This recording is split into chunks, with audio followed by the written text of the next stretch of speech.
Have you ever felt trapped in a pattern and didn't even know it had a name? Hi, I'm Sandy. In this video, I'm going to share what the trauma triangle is. Sometimes it's called a drama triangle. What it is it's the persecutor, the victim, and the rescuer makes a triangle. I hadn't heard this my entire life. And I just recently, in the last couple years after getting divorced, had been introduced to it. However, I've lived it my entire life. And up until recently, it has been part of the fabric of my life. And it's been so illuminating understanding it and having that in the back of my mind.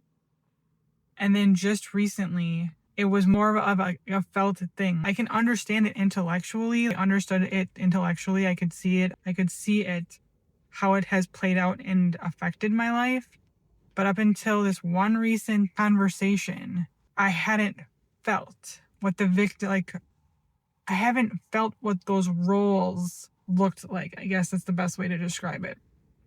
So this has been such a powerful realization that I'm actually going to make a series on it. The next video, I'm going to share with you that conversation where I felt it, how it shows up in my body, how the signs and the part of the conversation. I'm going to share that and how it was revealed. Just understanding. I am all about sensing stuff. I can sense stuff. And even when I was little, I've always been able to do that. But since I was little and I didn't have words or terms for all this stuff, I wasn't able to communicate that. So I just wanted to come on here and define what that is. So the victim in the triangle, the victim is going to be the one that's whining and blaming to get the rescuer to come and help support their feelings or to be there or to mitigate the situation.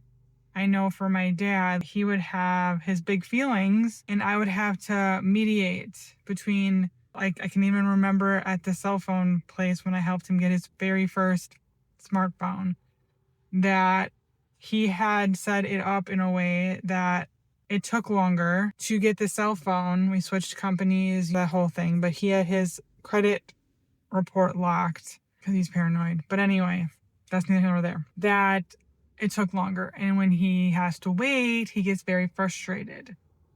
So the salesperson was super nice, had super patience. And I just kept apologizing. So I am very good at playing the rescuer, the negotiator, the peacekeeper in that triangle, however you want to look at it. And the persecutor, I think we're going to find out in time more in this series. But the persecutor, in my understanding, is more the person that's pursuing in a negative fashion. I guess maybe I've never necessarily, I'm sure I did.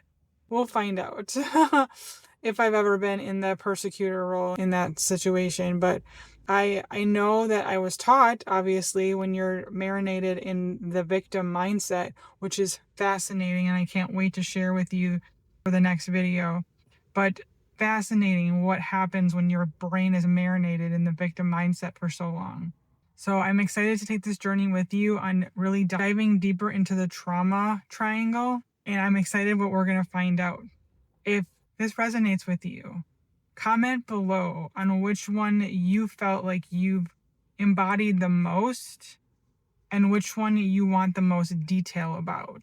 If you'd like more of my previous videos, check out this playlist.